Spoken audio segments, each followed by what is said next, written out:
What's up, guys? Welcome back to another video here on Play On GA with me, Seamus Brady. In this video, I'm going to be giving my personal review of the two Tailteann Cup semi-finals, which took place at the weekend.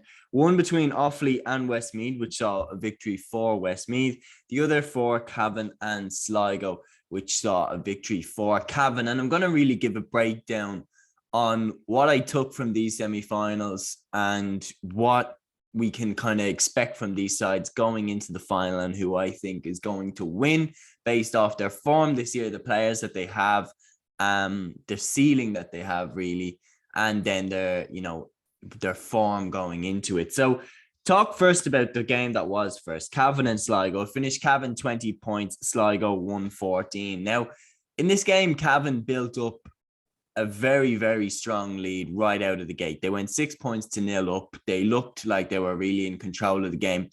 But one thing that I noticed, which is, well, it's obvious to notice, but one thing that was there for CAVAN, which is very concerning, was Sligo cut them open a few times for goal chances. They really did. They got that penalty. Luke Towie was fouled and the penalty was converted by Patrick O'Connor, and then the same man, Patrick O'Connor, hit the crossbar later on.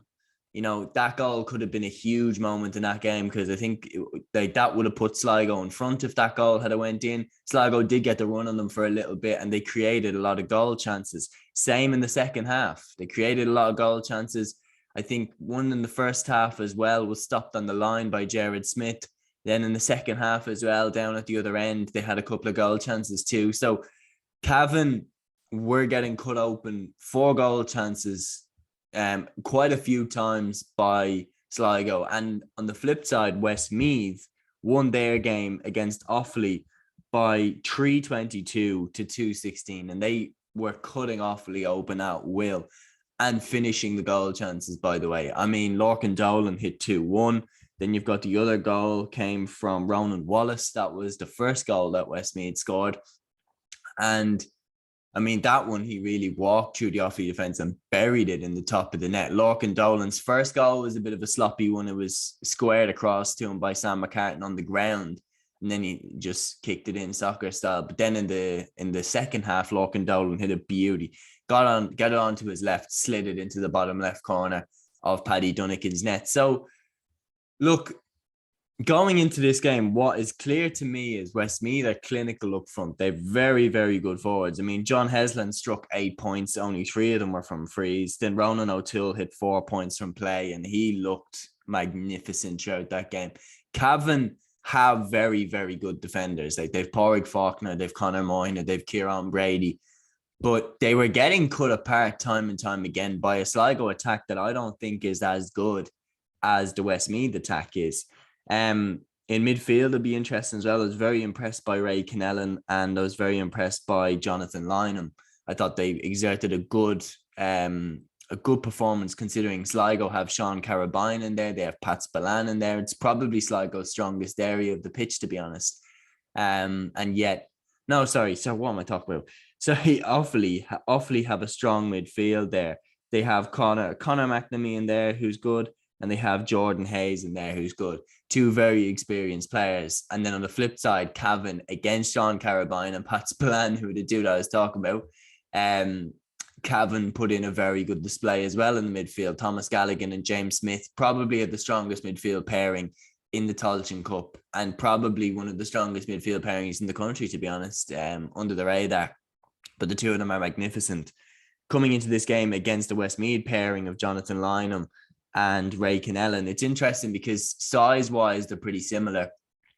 Athleticism-wise, pretty similar as well. Ray Kennellan was over in the AFL, and performance-wise, pretty similar too. Westmeath got the foothold in midfield, and they were able to build that base into their attacks. They more kind of kept Offaly hemmed in for a lot of the game. Westmeath, on the flip side, did concede goals. The goal to Keith O'Neill was a pretty soft goal to concede. And then in the second half as well, they conceded one that they won't be happy with from, I think it was the young substitute, Cathal Flynn. So, yeah, look, they won't be happy that they also conceded goals. CAVAN come into this game with all the experience, in my opinion. They have, like, I predicted Westmeath to win against Offaly because they are efficient. They are a very well organized, well run team. They're missing Kieran Martin, who's a massive player to them. But apart from that, they're pretty much full strength. Jerry Egan is a great substitute to have as well. Cavan on the other side, they're pretty much full strength. They're going into this game without anyone really. I mean, Darragh McVeety is one that would definitely walk into that team and improve it a lot, in my opinion. But he's not there, and he hasn't been there for the last 2 seasons. So Cavan pretty much have the same squad that won the 2020 Ulster Championship. So yeah, I've said Cavan, and I'm going to stick with Cavan. I think Cavan will raise their level and get this victory over Westmeath. But I'm less confident about it than I was before the semi-finals. Westmeath looked so damn good against Offaly going forward. They looked so dangerous. Every attack looked like it was going to end up in a score. They scored freely against Kildare as well in that Leinster semi-final. So their attack is brilliant. And coming up against Cavan's defence is going to be really interesting. They're probably going to have Pádraig Faulkner and John Heslin. You're probably going to have Jason McLaughlin on Killian Brady, on Lorcan Dolan. Then Ronan O'Toole, probably a Kieran Brady or someone like that just is able to stick with him. It's so interesting. And it's definitely a game that I'm going to be watching. I can't wait for it. I am just going to go with Cavan. They've too much quality in this team to not win it. And I think it would be a real letdown for Cavan if they didn't win it. Westmeath kind of are coming into this game as underdogs. They don't really have a lot to lose, which is dangerous. But I'm going to go Cavan by a point. And I really think it's another league final where Westmeath hit the post or something in the last minute and just about don't win. I think Cavan scrape over the line and win. That's my prediction. I don't know what do you think? I think it's as tight can get. I think this is going to be the biggest test that Cavan have had since the Donegal game in the championship. I really think this is serious now. Westmeath are brilliant. So yeah, I'm going to go Cavan, but just about. What's your opinions? Put them in the comments below. Let me know what you think, who you think is going to win the Tailteann Cup final. And until next one, guys, take care.